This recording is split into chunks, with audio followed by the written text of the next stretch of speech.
کافی دیر ہو گئی، آپ دوستوں نے بہت سارے لوگوں کو، بہت سارے مقررین کو سنا، اور میں کوشش کروں گا کہ آپ کو مزید بور نہ کروں، اور آپ شوکت مقبول بٹ صاحب کو بھی سننا چاہیں گے، اور میں اپنے الفاظ کا آغاز جناب صدر ہمارے خصوصی مشتاق صاحب، تسلیم صاحب،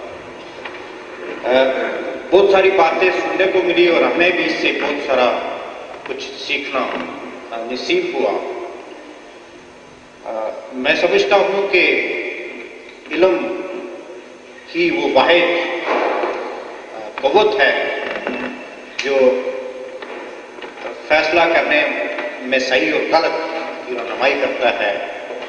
علم نہ ہو، انفارمیشن صحیح نہ ہو تو فیصلہ صحیح نہیں ہو سکتا۔ وہ فیصلے قوموں کے ہوں، اجتماعی ہوں، انفرادی ہوں، ان کے صحیح اور غلط ہونے کا بہت زیادہ دارمدار ان کے پاس انفارمیشن کا ہونا، ان کے پاس علم کا ہونا بہت ضروری ہے۔ جب ہم بات کرتے ہیں انفارمیشن کی یا علم کی، تو یہ بھی ہم کوئی ایبسولوٹ بات نہیں کرتے، اس میں بھی ہم مشروط بات کرتے ہیں۔ علم مشروط لا علمی سے ہے۔ کشمیر کے حوالے سے آپ نے بات کی، بہت ہی اچھی، اور آج شہید محمد مقبول بٹ جو ہمارے قائد اور ہمارے نہ صرف ہمارے ہیرو ہیں بلکہ دنیا میں جتنی بھی تحریکیں چل رہی ہیں، مظلوم عوام کی تحریکیں چل رہی ہیں، ان کے وہ متفقہ گروہ ہیں۔ ہم نے ایک دن ہماری بات ہو رہی تھی تو ہم نے کہا چگورا کہاں کیوبا کے اندر لڑا، بولیویا میں مارا گیا، ہمیں کشمیر میں وہ اس کا جو کردار ہے اور ہم اس کے جناب عاشق ہو جاتے ہیں۔ یہی بات ہے بٹ صاحب کی بھی، کہ بٹ صاحب کی جو جدوجہد ہے وہ اس وقت کشمیری کمیونٹی تک یا کشمیری قوم تک ہی محدود نہیں، دنیا میں جہاں کہیں بھی مظلوم ظلم کے خلاف جدوجہد کر رہے ہیں، قوم کے متفقہ ہیرو۔ دوستو، ہو سکتا ہے میری باتیں آپ کو ناگوار گزریں اور میں پہلے سے ہی معذرت کرتا ہوں اور مجھے معاف فرمائیں گے۔ ہمیشہ جدوجہد جو بھی تاریخ ہے وہ دو چیزوں کے درمیان ہوتی ہے، غلط اور صحیح کے درمیان، ظلم اور ظلم کے خلاف۔ ہمیں لڑائیوں کی تاریخ ہے ہر اقوام میں، ہر دور میں، ہر طبقے میں نظر آئی۔ چونکہ میں مسلمان ہوں اور مسلمانوں میں بھی جو میجورٹی طبقہ ہے اس سے تعلق ہے، تو ہم جب اسلام کی بات دیکھتے ہیں تو ہمیں اس میں بھی جنگ، اس میں بھی اسٹرگل نظر آتی ہے۔ اس میں جنگ جمل حضرت علی، سیدنا حضرت علی اور حضرت فاطمہ کے درمیان نظر آتی ہے، جس میں بہت بڑا پروکار ہوا تھا۔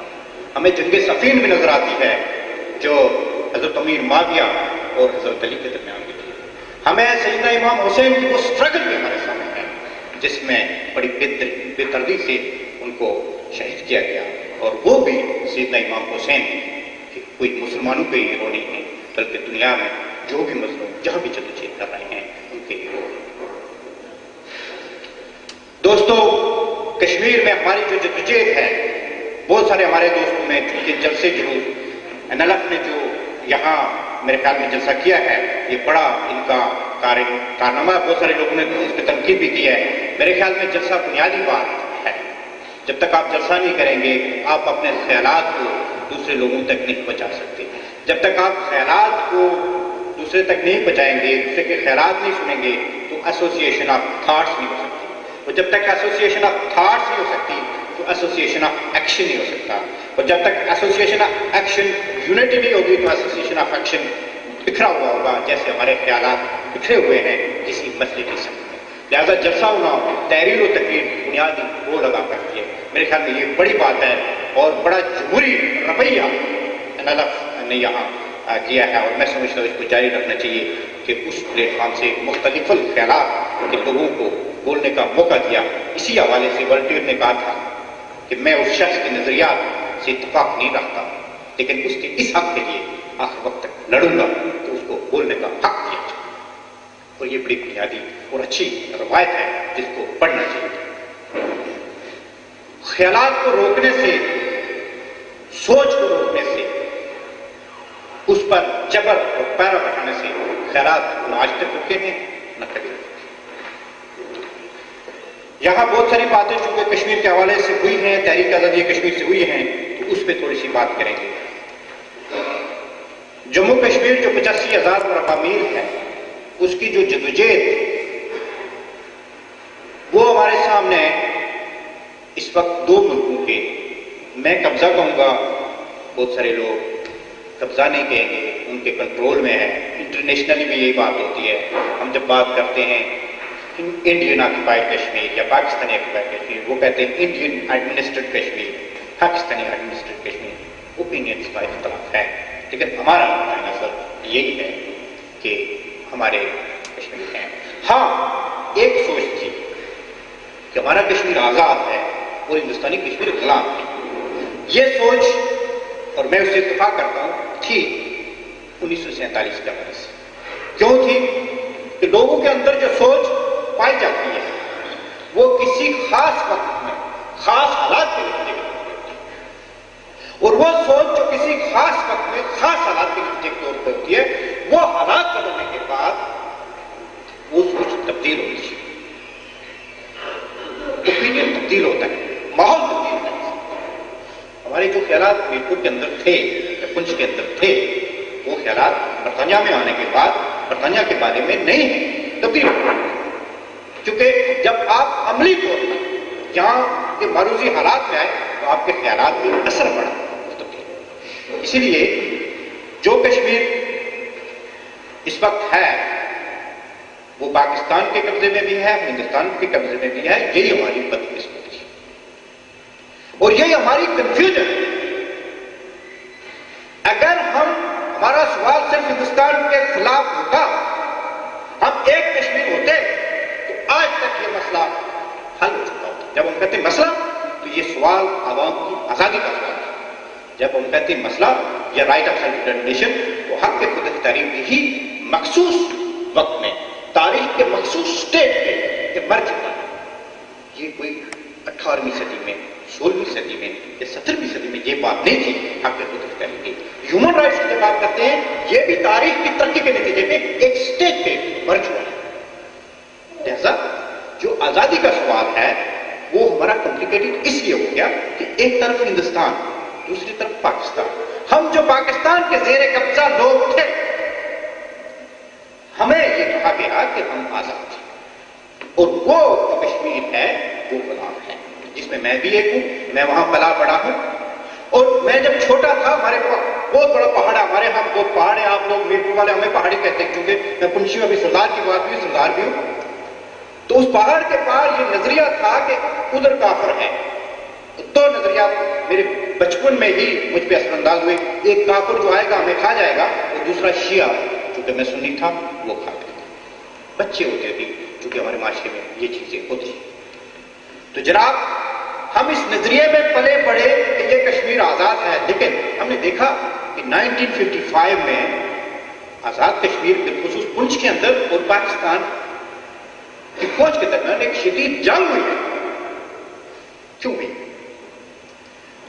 اس کے بعد شیخ عبداللہ کو وہاں ہٹا دیا گیا 1955 میں، وہاں ایک 53 میں، تو 53 کے بعد ایک سٹرگل چلنے لگی، اور ہمارے یہاں 55 میں جو سٹرگل ہوئی تھی تو سردار محمد ابراہیم خان کو ڈرایا گیا، پلندری میں گھروں کو ڈائنامائٹ سے اڑایا گیا۔ سردار ابراہیم نے جا کے ہاتھ جوڑ کے ہائی کورٹ میں یہ کہا کہ مجھے بخش دو، ہم کچھ نہیں کرتے۔ تو لوگ آج اس میں اگر سردار محمد ابراہیم کی مخالفت ہے تو اس میں بڑا ایک یہ ہے کہ اس نے کچھ نہیں کیا، اس نے تو ہمیں مروایا اور آگے جا کے یہ بڑی مخالفت ہے سردار صاحب کی۔ تو دوستو، ہم جہاں تھے، میں اگر پنچ میں تھا، میں نے سٹرگل پنچ کے اندر نہیں کی۔ آپ اگر میرپور میں تھے، آپ کی سٹرگل میرپور کے اندر نہیں رہی۔ آپ اگر گلگت کے اندر تھے، آپ کی سٹرگل گلگت کے اندر نہیں رہی۔ ہم نے یہ توقع کر لی ایک ملک کے مخصوص اداروں پر کہ آزادی کا سوال وہ وادی کشمیر اور ہندوستان کے زیر کشمیر جو ہے اس کی کی آزادی کا سوال ہے، اور اس کو آزاد کرانے کے لیے ظاہری بات ہے اس نے پاکستان سے ملنا ہے تو پاکستان کی فوج جائے، لڑے ہندوستان کو نکالے وہاں سے قبضہ کرنے کی، سیدھی سی بات۔ لیکن یہ نہیں ہو سکا۔ جب ہم کہتے ہیں ہماری جو جسے مذہب کی بنیاد پہ یا بڑی جماعت جو پہلے سے رہی اس حصے میں، اس حصے میں نیشنل کانفرنس جسے کہتے ہیں مسلم کانفرنس، اس کا نام ہے آل جموں و مسلم کانفرنس، آل جموں و کشمیر مسلم کانفرنس، آل جموں، جس کا مطلب وہاں کا ہندو بھی ہے، جس کا مطلب لداخ کا بدھ بھی ہے۔ وہاں پہ صرف ایک جماعت ہے پاکستان پیپلز پارٹی آزاد کشمیر، جس کے ساتھ جموں دوسرا ایریا نہیں لگتا، سلطان محمود صاحب اور بے نظیر بھٹو صاحب کی پارٹی، صاحبہ کی پارٹی۔ باقی تمام پارٹیاں جتنی پارٹیاں ہیں، جماعت اسلامی جموں کشمیر، جماعت اسلامی اس کے ساتھ جموں کشمیر لگتا ہے۔ کبھی کسی پارٹی نے یہ نہیں کہا کہ کشمیر کے اندر جو پالیٹکس ہے، کشمیر کے اندر جو آزادی کا سوال ہے وہ اس ریاست کی تقسیم ہے کہ جس حصے میں ہندو اکثریت میں اس کو ہندوستان بنا دو، جس حصے میں بدھ اکثریت میں اس کو چین بنا دو، اور جس حصے میں مسلمان اکثریت میں اس کو پاکستان بنا دو۔ یہ کسی بھی پارٹی نے آج تک نہیں کیا۔ تو ہمیں بڑی کنفیوژن، لہذا ہماری جو جیت وہ آج تک، میرے کسی دوست نے کہا 15 سال کے بعد ہم وہی پہنچے۔ بھائی بات یہ ہے کہ میں اگر سفر کرتے ہوئے واپس میں نے یہیں آنا ہے، سفر میں رہا تو میں تو کہیں نہیں جاؤں گا۔ وہ باہر جان ٹیلر نے بات کی، لیکن بات نہیں، جب ہم خود اپنی جو ہے نا منزل صحیح متعین نہیں کریں گے تو یہاں ٹی شرٹ لگانے سے بات نہیں ہوگی۔ ہم ایک بہت بڑے ایسے خطے میں موجود ہیں جہاں ایک طرف چین ہے، دوسری طرف ہندوستان ہے، تیسری طرف پاکستان ہے، چوتھی طرف سنکلیش ہے۔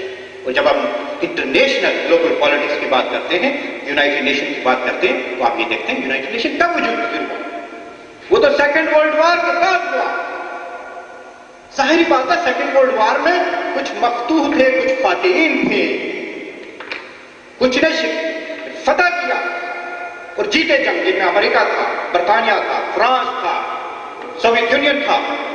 تو آپ دیکھیں اسی یونائٹڈ نیشن کے اندر امریکہ کو، برطانیہ کو